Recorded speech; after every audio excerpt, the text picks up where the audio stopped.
Hiking is like many other things in life. Success depends on how good you are prepared to achieve it. So here, I'd like to present to you the main things you should take care of before you start your hike.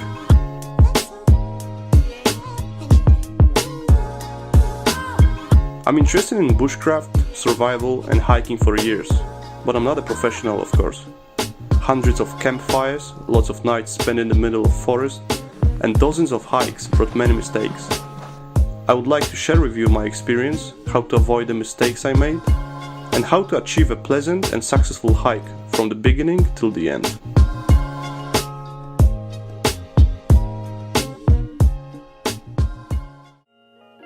Water supply. You can handle a night in forest without a flashlight, or a day without any food. But a long hike without any water, or not enough amount of it, can become a trouble, especially in the summer season. Dehydration is the worst nightmare for every hiker. It starts with a strong headache and being dizzy, but can end up much worse. That's why this simple but not necessarily obvious topic is that serious. It's important to have enough water in your backpack, but from the second side, carrying too much of it will make you tired faster than you think. There are many rules for how much water you should take with you for a hike. The most common one says about 160 to 180 milliliters for every half hour of hike. So for instance, if you plan a 4 hours hike, make sure to prepare not less than 1.3 liter of water, but also not more than 1.5. Remember that taking few little sips regularly during the hike is much more effective than to drink a lot at once. In army I was taught that it's the best way to hydrate your body. To minimize your thirst, you can also keep a sip of water in your mouth for a few seconds before you swallow it. Sweating is a natural process to cool down your body, but there are hikers who like to add a bit of salt to water in order to minimize it. In my opinion, it's always better to slow down and take a short break instead of adding some salt to water. But it doesn't mean that you cannot add anything. A half of lemon for every liter of water is a great idea. Water with lemon hydrates your body much more efficiently than a pure mineral water. It also contains several minerals that you lose when you sweat. So, to sum it, if you are not sure how much water you should take, remember about the rule 160 to 180 milliliters for every half hour.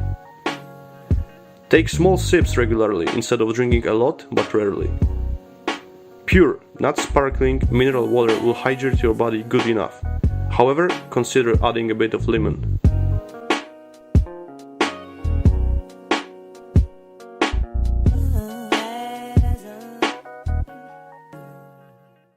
Shoes.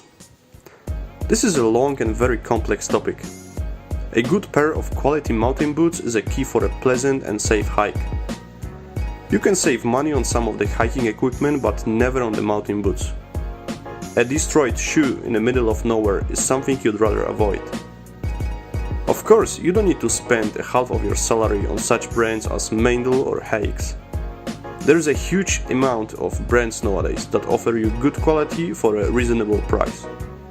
So make sure to get a pair of comfortable, breathing and strong shoes with a good sole, and half of the successful hike you have guaranteed.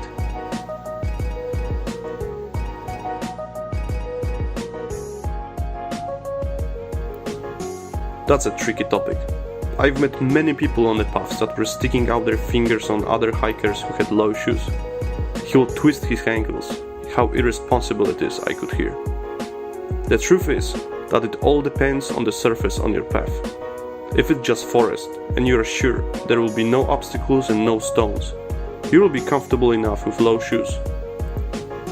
High boots are perfect for higher parts of mountains where the surface is not that stable. It's colder and there are many places with a risk of twisting your ankle. However, remember that high boots will never minimize this danger to 0%. So stay focused and watch what you are stepping on.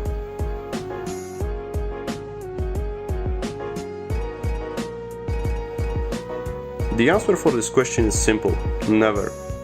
If it comes to mountain boots, even 1 or 2 weeks old ones you need to treat as new. Make sure to make at least few dozens of kilometers in your new shoes before you will go for a long hike. Give them some time to adapt to your feet. If fashion is not a priority in your life, a good idea is to wear your new mountain boots to work or school for 2 or 3 weeks before your planned hike.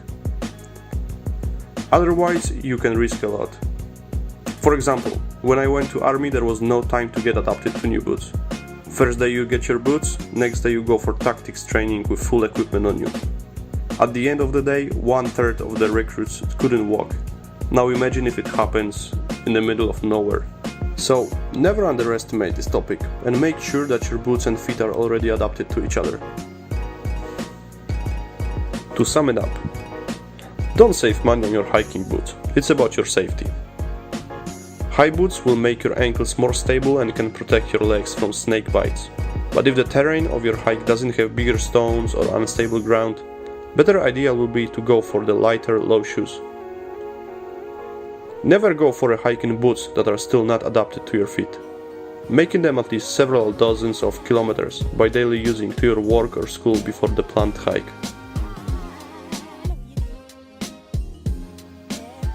Backpack. I don't need to say that the backpack for hiking should be comfortable. I'd rather focus on how to pack your equipment and what are the most important things you should have on you for a long hike.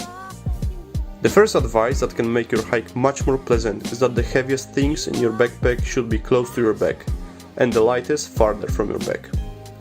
If you don't follow this advice, you will feel your backpack as much heavier than it is in reality. Things that should be located close to your back can be such as a bottle of water, a camera if you plan to take one, food, flashlight or even power bank. Farther from your back, put lighter things like extra clothing, like waterproof jacket or extra pair of socks.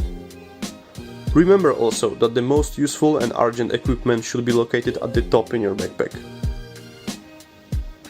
Here you can take a look at the most important things that in my opinion you should have in your backpack.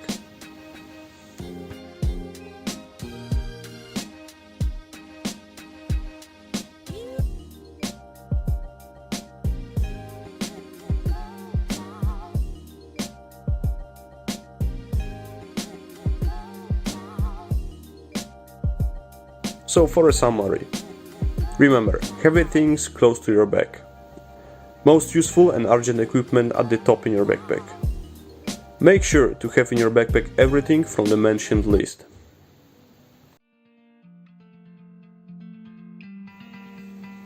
Check the weather.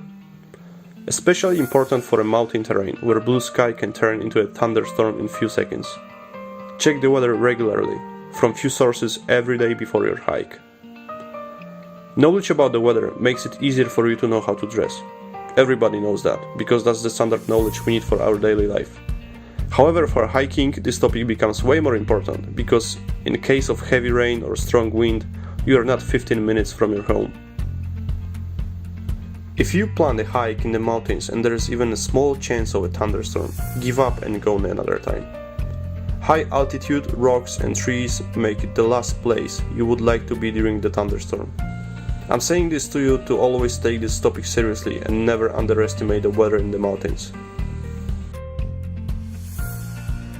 Knowledge about the temperature at the bottom of the mountain can help you to know how cold it will be at the top. Remember that the temperature decreases about 0.6 Celsius for every 100 meters of altitude from the windward side of the mountain. So, to sum it up, check the weather regularly from few sources. Never go for a mountain hike if there is even a small chance of a thunderstorm. Remember that in the mountains, temperature decreases about 0.6 Celsius for every 100 meters of altitude.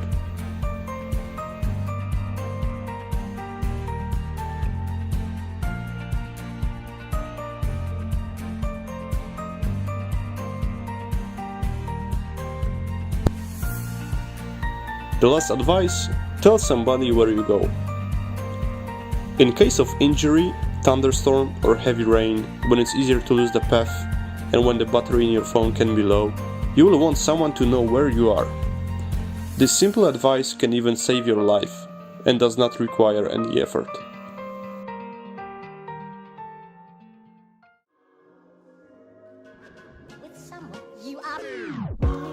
That were the most important tips for how to prepare for a hike. Thanks for watching and stay tuned for the next video.